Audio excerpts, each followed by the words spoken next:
Greetings, Toiletarians! I'm your host, Toilet Terry, and you guys are all watching Toilet Talk with Terry. That's me, obviously.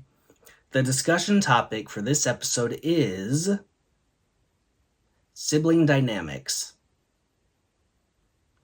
Growing up with a little sister while being on the high-functioning end of the autism spectrum for me was, and kind of still is, like being the lead in a comedy where your co-star is a tiny tornado of chaos. Yeah. My little sister had a PhD in annoying older sibling tactics. I'm sure she studied my every move like I was a specimen in a lab. Take the great remote control war of 2010, for example. I say to her, I'm older, so I get to choose what we watch. And she's like, excuse me, I'm cuter and cuteness always wins. It's like I was negotiating a treaty with a pint-sized dictator, and I had no battle plan. It's like trying to outsmart a squirrel. You think you have it all figured out, but then boom, she's climbing a tree. And then there was the cookie incident. We only had one chocolate chip cookie left, and I thought I was being so clever hiding it in the cookie jar. But she had a strategy that would make a spy blush. She lures me to another room with a huge emergency, something having to do with her Barbie doll wardrobe. Or whatever. So I go into the room, and by the time I come out, she has devoured that cookie. Crumbs all over her face like Cookie Monster at the crime scene. That was a tactical distraction, she proclaimed. I felt like I had just been outsmarted by a 4-foot-tall genius. And hide and seek, oh boy, that game was a horror show for me whenever I played it with her. One time, she decided to hide in the dryer. It took me so long to find her, I actually thought she had been kidnapped after a while. I was calling her name like I was in a missing persons report. Suddenly, after a while, I give up. She pops out of the dryer with a sock on her head. I was practicing my stealth skills, she proclaimed.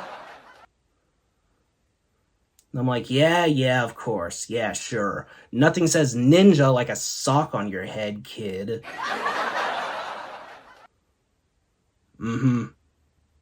Sharing a room, however? Nightmare. I was all about order and such, and she thrived in chaos. I'd wake up in the middle of the night freezing because she had stolen the blanket. She'd be all wrapped up like a cozy burrito. So I'd wrestle her for it while she's still sleeping. And by the time I finally snatch it back from her, I end up knocking over her pile of stuffed animals. You'd think that I had declared World War III. She wakes up, and it's like I've ruined her whole universe. You've unleashed the dragon of doom! I was just trying to reclaim my blanket. And don't even get me started on the family photo album. There is one photo in there of me looking around all confused like a raccoon with my frizzy hair, and her in a princess dress wielding a plastic sword. Every time we have a visitor, she likes to represent that photo to them. And this represents my strength.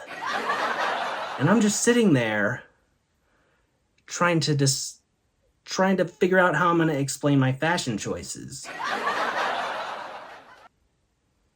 Honestly, having a little sister is like living with a live-in comedian.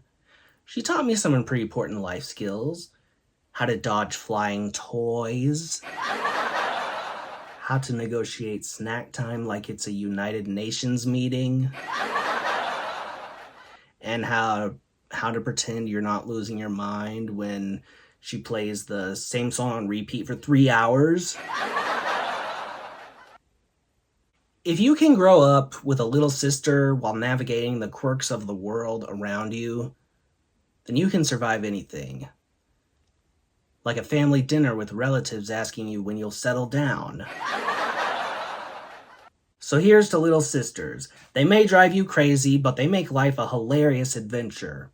And if anyone messes with me, she'll probably be the first to jump in, armed with her plastic sword and a snack stash she'll probably borrow from me. And that's all I have to say about that. Anyway, hope you guys enjoyed this episode, this discussion topic. Don't forget to drop a like on this video if you liked it. Hit that subscribe button for more upcoming content, which will be great. Y'all won't want to miss it? Alright, keep it real. Peace out.